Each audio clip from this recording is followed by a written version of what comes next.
Oh, okay. My computer just told me recording has started. All right, well, welcome everyone. Happy Monday. I hope you each had a fantastic Thanksgiving break.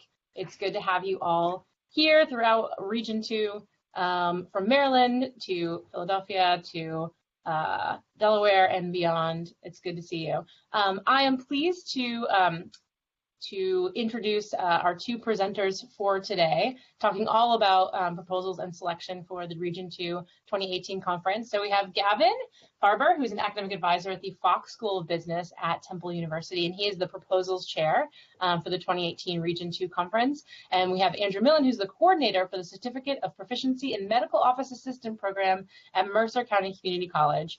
And he is the selection chair for the 2018 Region 2 conference. So I'm going to go ahead and mute myself and let the two of you take it away. Thank you. All right. Well, welcome everyone to our webinar on how to write proposals, and it's going to be a great opportunity for us all to get some questions and answers going. I thought it was really important that Andrew and I first kind of go over why you might want to submit a proposal for the 2018 regional conference, but also how do you take an idea and flush it through and sort of go from brainstorm maybe to an action plan outline and into an actual proposal.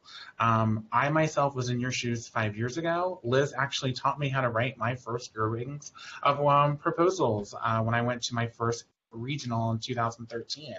I went to a session for pre-con about how to write effective proposals and how to actually do conference presentation. So again, it started with a little seedling and now it's a big tree. So again, I always tell people in our industry, everyone in our industry has something unique and special to offer.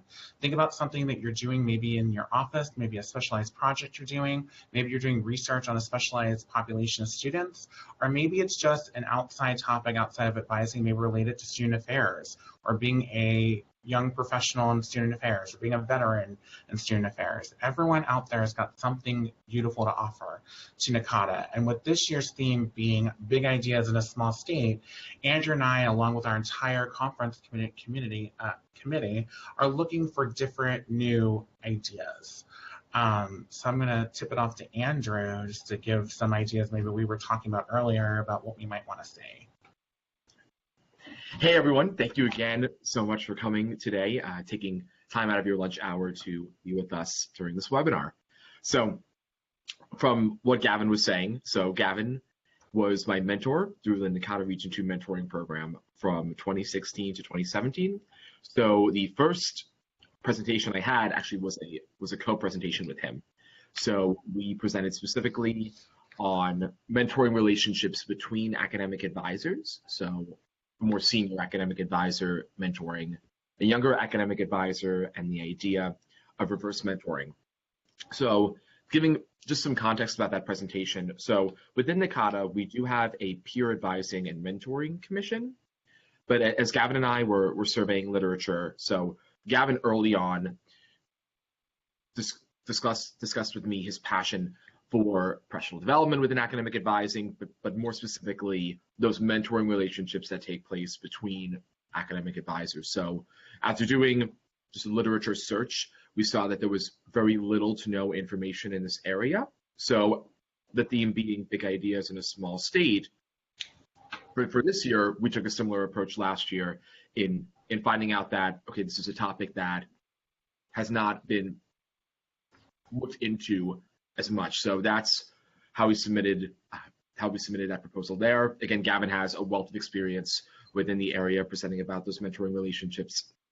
So that has been, so you'll see for some other presenters, they will submit similar presentation topics to years past. So maybe you are a presenter who presented last year and you really enjoyed your topic. I would encourage you, especially if there was a way that you could expand on your topic or take a different approach to your topic, or look at a different format, whether you decide to complete a poster session versus presentation or a roundtable discussion versus a presentation. I would encourage you as well to expand on your current research. So in terms of how, I'll talk a little bit about the selection process for proposals. So the first deadline that we have is for the pre-conference session proposals. So I believe in total, including the job search. So we always have a job search pre-conference workshop every year. and we'll also have a new member orientation. So in addition to those 2 sessions, I believe we will be picking about 3 to 5 pre-conference workshops. So the pre-conference workshops, you do have to pay in advance. So when we're evaluating these proposals, we are seriously looking at, is this proposal worth it for me to spend money on and come early to in advance? So definitely those are going to be read by a smaller group of readers. So we've selected about 5 readers to specifically look at the pre-conference proposals, and then we will decide accordingly from there. The team, being myself, Gavin, and the 2 conference group chairs, will discern accordingly who we would like to select. So that's the timeline, and that's some of the information regarding the pre-conference workshops. So we definitely are looking for interactive activities during those sessions, because they could range from, I believe, about 2 to 4 hours, depending on the workshop. So that's some information on the pre-conference workshops. For the concurrent sessions, so again, you're looking at your roundtable discussion. I believe we have a separate poster session time as well. We have just the norm of lecture presentations, and then we also have panel discussions. Your proposals are going to be due on January 2nd. So for those variety of formats you can explore, we are asking you also to write an abstract for your presentation, so that those will be judged by a broader group of readers. So then we will be looking at those proposals a little bit later versus the pre-conference proposals. So, and definitely you are welcome to say that I'm open to presenting lecture style, or I could be open to a panel. You are welcome to say that you are interested in multiple formats. So for the pre-conference proposals, especially that those are coming up now, again, we really are looking for proposals that engage advisors, having some activities embedded within the workshops where, again, we can say this is worth you paying extra to come here early and complete this given activity or hear this given talk. So that gives a slight overview on the pre-conference sessions and the concurrent sessions. I would say, especially when writing your abstract, I would keep in mind grammar. I'd say, especially as someone who evaluates applications for adjunct faculty and who onboards adjunct faculty under my dean, I do care about seeing that you can write well, that punctuation is appropriate. So you definitely want to take care of those details as well, in addition to your main ideas, showing accordingly that you are putting in thought into what you're writing. So definitely avoiding being lazy in that area. So that's another tip that I would give as well. So with that said, that gives you an overview of pre-conference sessions. We talked about the concurrent sessions as well that take place during the time of the conference. So the concurrent sessions will begin. I know some of you are NACADA veterans. Some of you may have not been to a NACADA Region 2 conference before. If you've not been before, I hope you go this year. Concurrent sessions will take place for the majority of the day on Thursday and for the first portion of the day on Friday. Pre-conference workshops will take place that given Wednesday in the afternoon, sometime between 12 to 5 p.m. So we understand that some of you may not be able to take all 3 days. So if you can only take off one day, that gives you an idea of the schedule. And again, if you run into those sorts of conflicts, we want everyone possible to be included, no matter how long you can stay. So if there are any conflicts like that, you're welcome to bring them to our attention, and we could do our best to see how we can accommodate you. We may not be able to guarantee anything, but we always could look into alternative arrangements as needed. So. And one thing I want to mention is that if it's your first time ever putting in a presentation, you might want to work in a collaborative setting, meeting your colleagues, maybe folks from different campuses, work on a panel, work on a roundtable, because that way if you are maybe timid and don't want to do something in an individual setting, I have found that my start in doing proposals have always been collaborating with other folks within my advising center, within folks within my campus. I've even worked with folks across the region on a panel. So again, it's a great idea to get an idea fleshed out, but also to get maybe more input, I would say. And it also kind of gets your confidence up a little bit, where if you're working in a team setting, it gets you kind of thinking like, how would this work in a bigger setting? It also gets people talking. You know, if people from various institutions have similar practices or similar seminars or similar peer advising philosophies, it might work to do a panel and talk about the differences and similarities. So again, that also brings a little bit more diversity to what we are seeing. One thing I also want to mention to folks is just keeping in mind, and we're going to go over in a couple minutes about how to actually submit a proposal, but also to think about the population that your proposal is for. We have 43 different advising clusters or communities within NACADA, but again, we try to group these presentation sessions by those areas. So almost if tracks can be created at this year's conference, that might be great for a new advisor or advising administration or advising specific majors or transfers. So what I'm going to do is I'm actually going to share my screen with everybody just to show everyone what y'all will see when you're on the NACADA website.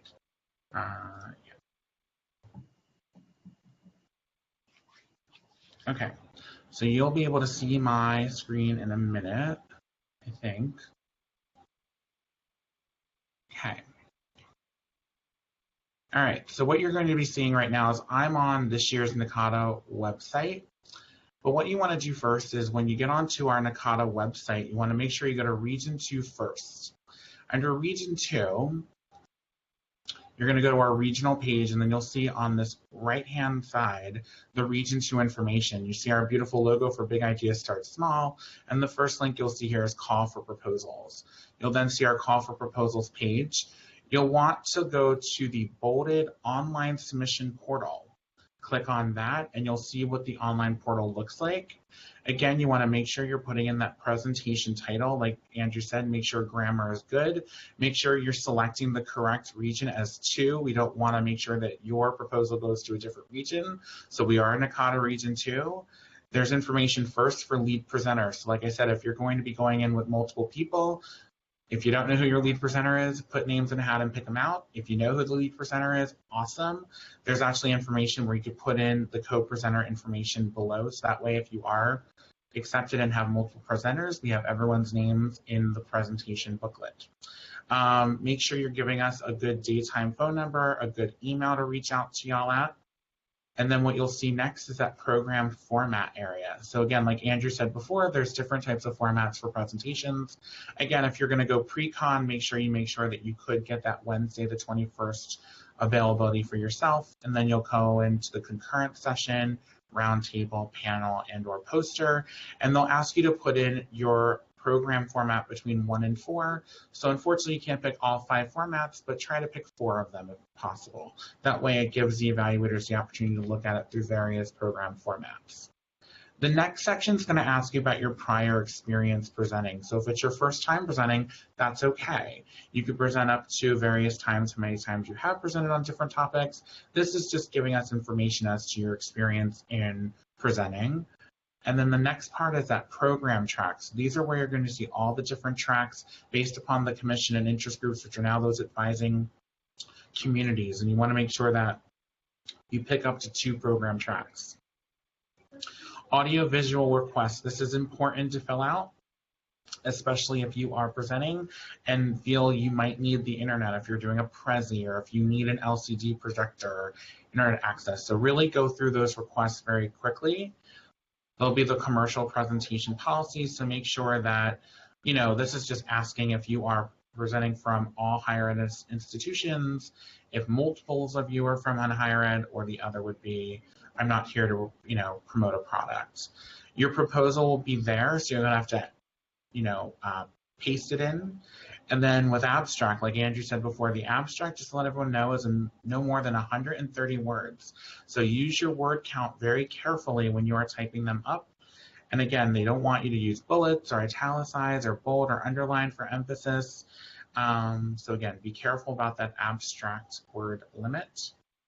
And then the last thing is if your presentation is selected. So again, remember that if you are selected, all presenters must be registered and pay their fees for the conference. Presenters must be available to present any day of the conference. So if it is concurrent or a poster or a roundtable or panel, it's that Thursday, March 22nd or Friday the 23rd. And make sure you read before you submit. It's very important that you do that, and then you'll submit at the end.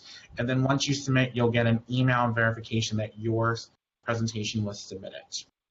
Again, as Andrew mentioned, if you're going for pre-con, it's going to be due this Friday, December the 1st. And if you're going for a concurrent session, panel, poster, or a roundtable, they are going to be due Tuesday, January 2nd. So I'm going to stop sharing, and that way everyone kind of knows what I saw. Was everyone able to see that? I just did. Okay.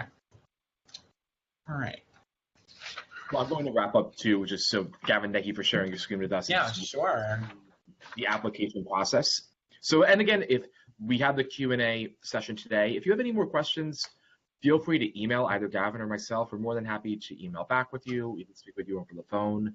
We understand that this could be an anxiety-inducing process for some of you to put these materials together, waiting to hear if you've been selected. So for any concerns or any questions, feel free to reach out to us directly.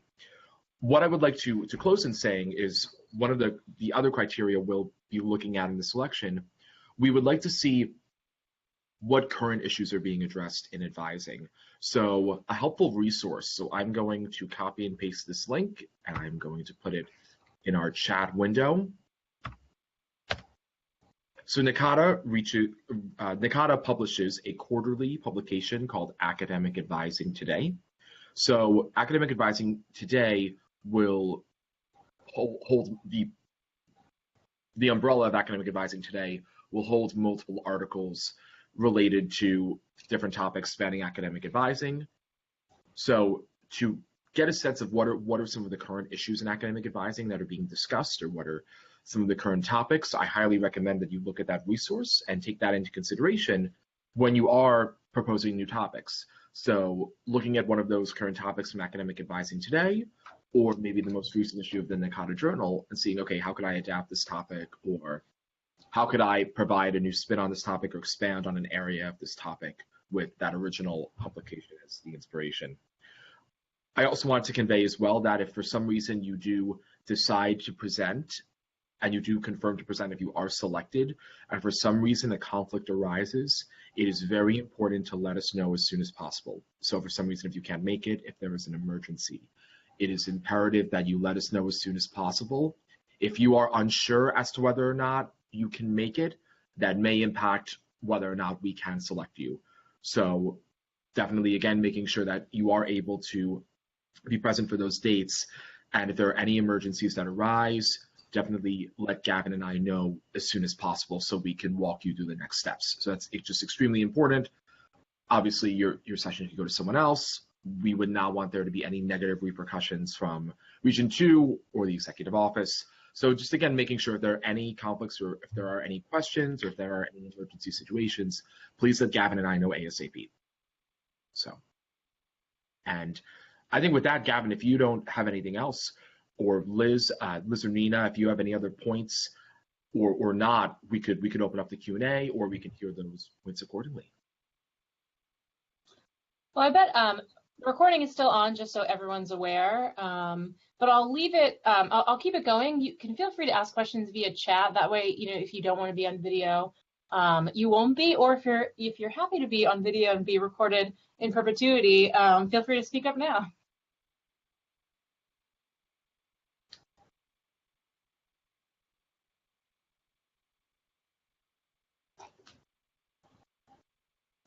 I know one thing that I'm often. Oh, Nina, did you go ahead? No, so I was just going to say thanks to Andrew and Gavin for providing a fairly comprehensive overview. I really appreciate that. But I think that one thing that is helpful when you put your proposal together, you think about, well, how long should this be? I have all these ideas, and should it be like 2 pages or 3 pages?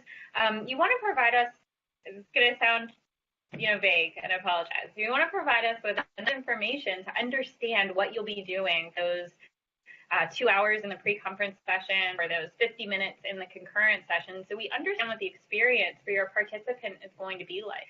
So what I find really effective is to make an outline of topics, and sometimes even if you can break down, how long do you think you'll spend on this particular part, and how might people interact? If you can include some language, will help us understand if there's going to be some group discussion, some Q&A, partner sharing, or things like that. It really helps us to understand the experience that the attendees will have. And I think that's really helpful in trying to really make sure that you've thought through your ideas and how they'll be presented. Yeah, coming off of what Nina just said, I do a little summary at the end of mine.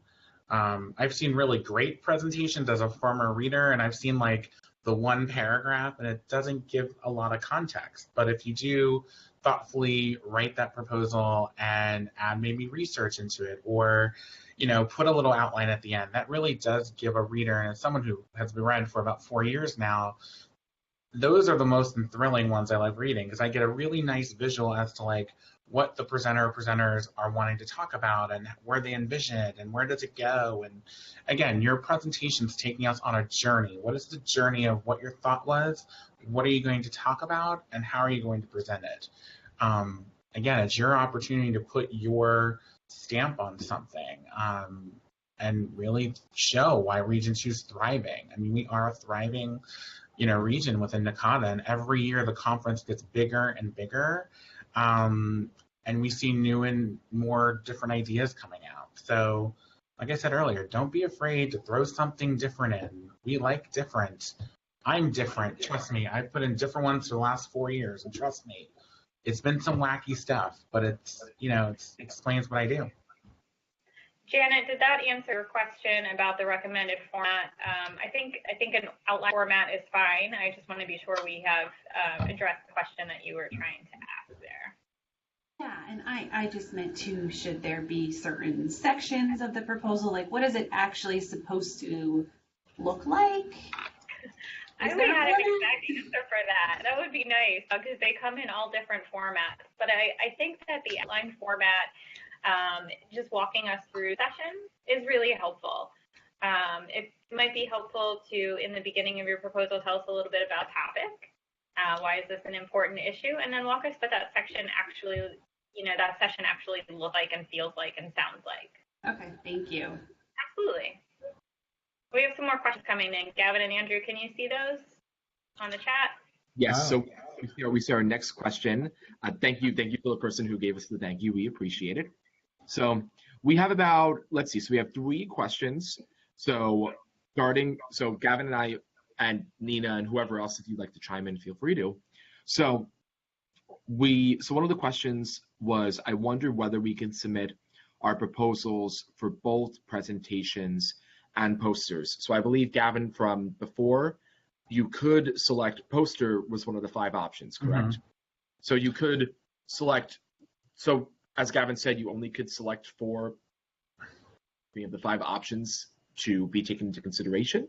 So to answer that question, you can say, oh, well, number 1, I would like to be a poster, and number 3, you would like to be, for example, a presentation. So you can rank accordingly between presentations and posters.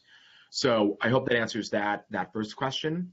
Regarding the second question, what's your advice on whether to submit as a presentation or poster? I would say if you have a topic, or if you have a question that's more data heavy. So let's say if you are doing a research study with 100 of your advisees.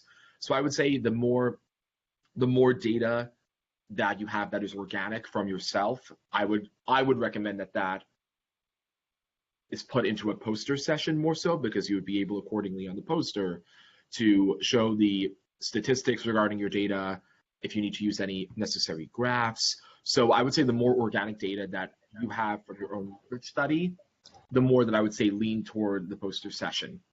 I would say if you still have some of your own, not necessarily data, but just your own exploratory research or more research from other sources, that's when I would consider more so going toward a presentation format versus a poster format. But in my opinion, that is an opinionated answer there. So Gavin and Nina and Liz may have differential perspectives on that. So would any of you like to? I'm happy to chime in just a little bit with one comment, and that is I often think of the poster sessions as an opportunity for more one-on-one conversation. And so if you can think about your topic and what would be good for an audience to listen to in aggregate, and maybe talk amongst themselves and work with those ideas as a group, but not necessarily with you directly, that might be a good format for a concurrent session. Whereas if you really think it would benefit people to talk with you one-on-one about your ideas, Gavin, I know, has done poster sessions several times, and it's a very different experience, and it gives the opportunity for really good dialogue. And so sometimes that might help you determine your appropriate audience, but Gavin might have something to share there as well. Oh, yeah. I mean, poster presentation for me is sort of a great way to start out your professional presentating. I submitted originally just for a concurrent session, and I put posters like my 1 or 2. And that session was in Lancaster, and that really was a great practice tool. I mean, I still have my little trifold in my office still that had my graphics and my data, and, you know, it was a great hour and 15-minute session, I think it was, and I talked to so many different people. And again, it's a great way to show off your research in a way. I mean, I'm colorful, so it's very colorful. But again, I had a lot of one-on-one conversations. Multiple people came up. They talked about, they did some more things. It was just a good confidence booster for myself for that next year to then go into a panel or a concurrent session. So I think posters sometimes people get a little offended sometimes if they get chosen for a poster, but if we're choosing you, we see something valid in that. We want you to show that data off. And again, they're shown off every year in a really cool way. Like there's that opening session, we do it on Thursday morning, and then during the lunch hour, it's usually around the actual room. So if you can't go to that poster session, we keep that research out, and we let people sort of continuously go around. I also found it's a great way to network with different folks. I've networked with so many different people from across the region just by looking at the poster, and, you know, for me, it was like the best way for me to get my start, and it was also the best way I could talk about that topic that I talked about. So May, that was an awesome question. There's another question I see about ways to find collaborators. Is that Trisha Hunt? All right, so collaborators. This is a great thing about NACADA. It is. Hi, Trisha. Hello. So the best way I can say is it's through just networking. I found people posting on the Region 2 page of Facebook. You meet people through conferences. I did a panel with 3 other folks, and it was just sort of through one person knowing everyone, and we knew that everyone was sort of talking about the similar topic, and that's sort of how that, and it's like, or as Andrew says, it's an organic thing that just sort of happens. You might find a collaborator within your campus. It might be a campus partner. It might be someone that you find maybe through the NACADA, if you're really doing your research, the actual member lookup, you can look up by the campus or by what they do. There's various ways to find collaborators. And I say if you do it from different institutions, the better. It's various institutional perspectives. They make probably the most interesting panels and roundtables and concurrent sessions just because you're learning about maybe 2 or 3 different campuses initiatives and how they work. And, you know, and I say, don't be afraid to just cold call or cold email people. They like to hear that praise. They like to hear, oh, I heard you're doing this. Would you be willing to do it? And what's nice is for something like a concurrent session or a panel, you still have more than a month to go. But that's a fabulous question because a lot of people are sometimes scared to find collaborators. For a long time, I just wanted to talk about myself. And then you realize it's part of NACADA to share and work together with others. And that's probably the most fun I've ever had is to collaborating. Yeah, so and I would just ask to reach out and say, I want to do a topic on this. And between the lot of us who are here, we've got 17 folks on right now. I bet we could come up with people who would share your interests. So just don't be afraid to reach out. So what I did in response to that was on the chat window, I put the link to so we have a Facebook group. So on Facebook, you could have different messenger chats. You have Facebook groups. You also have Facebook pages. So specifically with a group, it's a forum within Facebook to spread announcements that are NACADA related or related to job postings within our given region. So in that chat window, you will see the link to our Facebook group. If you are not in it already, you can click it directly, log into Facebook. So we primarily, so you can see by the number of emails we get via Region 2.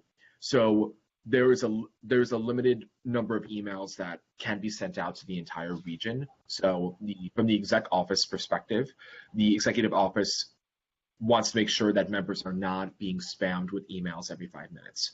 So the majority of announcements you will see on our Facebook group. So just writing a post on the Facebook group saying, hey, I'm interested in collaborating on this topic. Would anyone else be interested?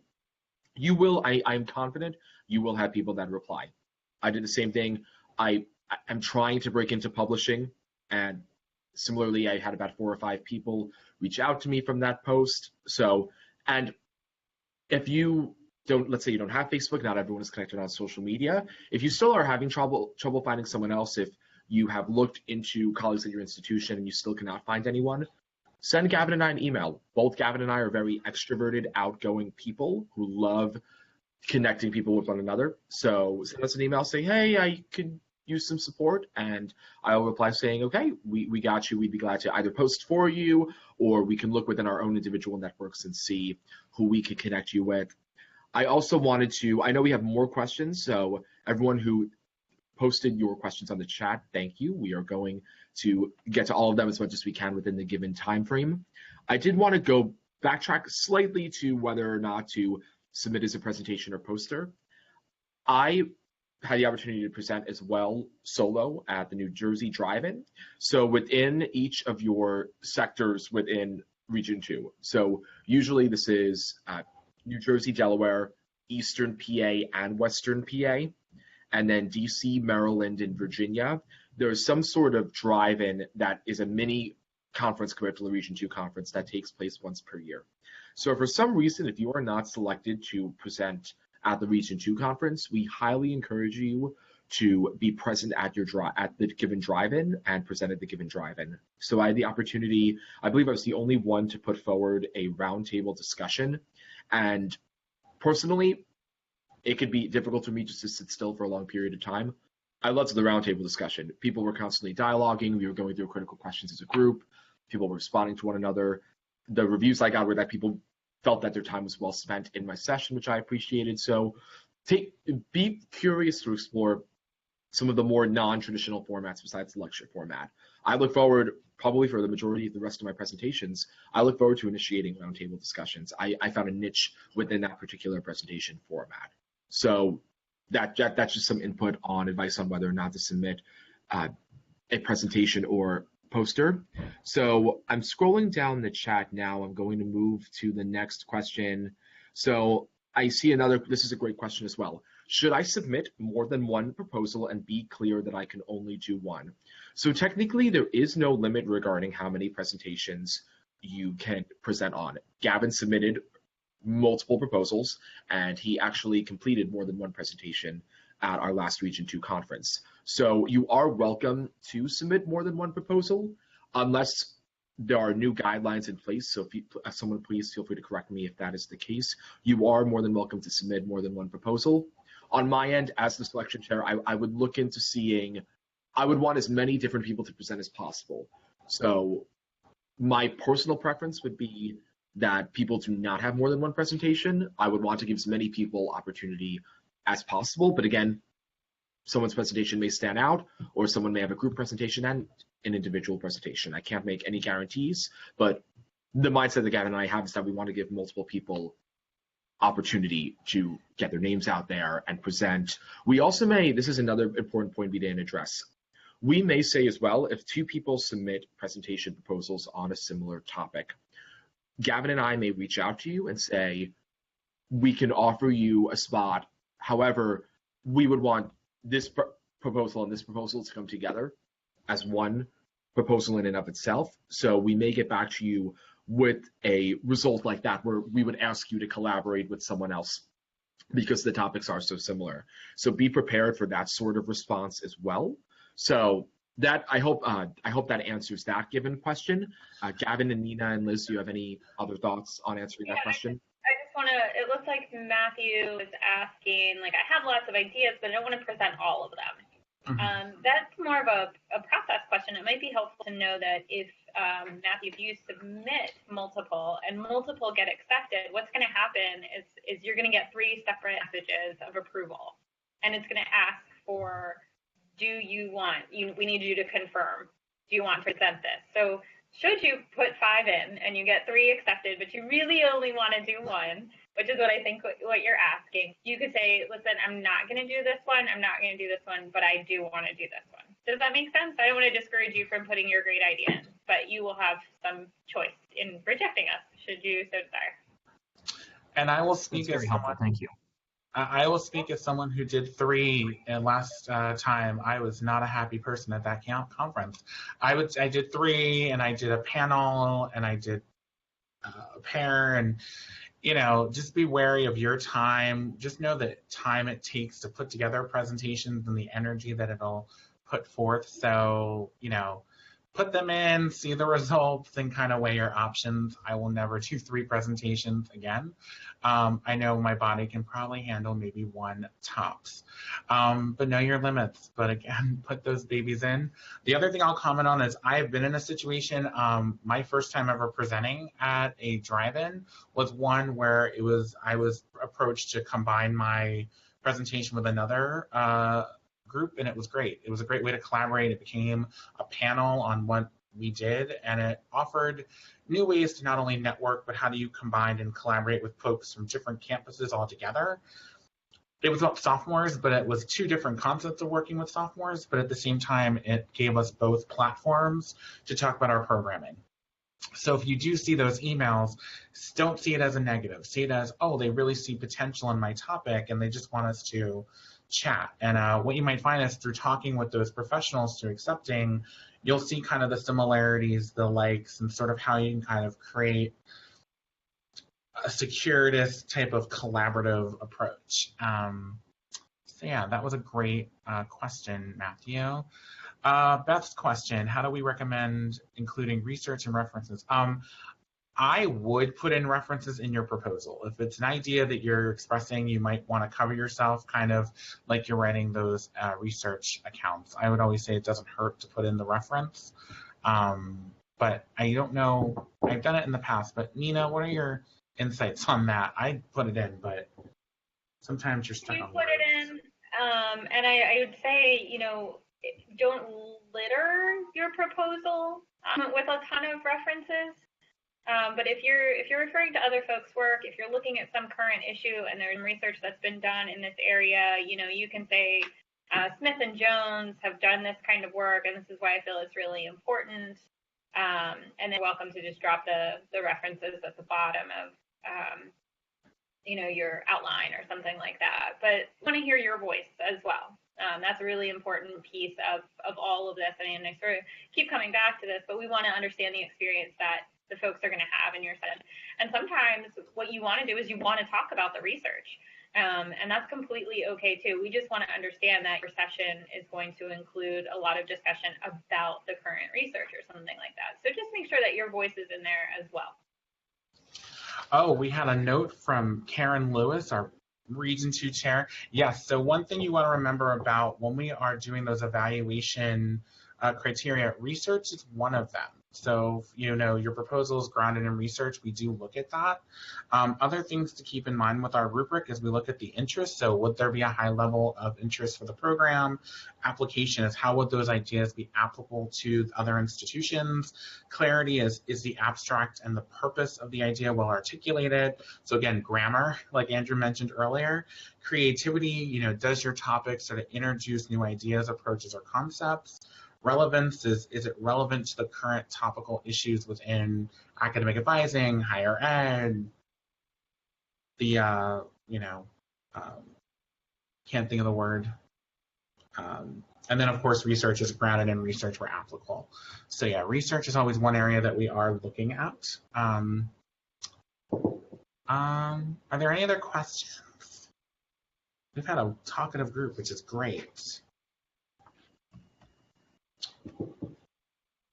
Nadia? Sounds like we may be set. Remember, so Andrew and Gavin, are your email addresses up on the NACADA Region 2 website for people to reach out to? I believe they are up there. They are up there under the leadership for the conference. I think it's under leadership directory. Perfect. Okay. And even they are going to be in the chat window as we speak. Mm-hmm. Okay. Awesome.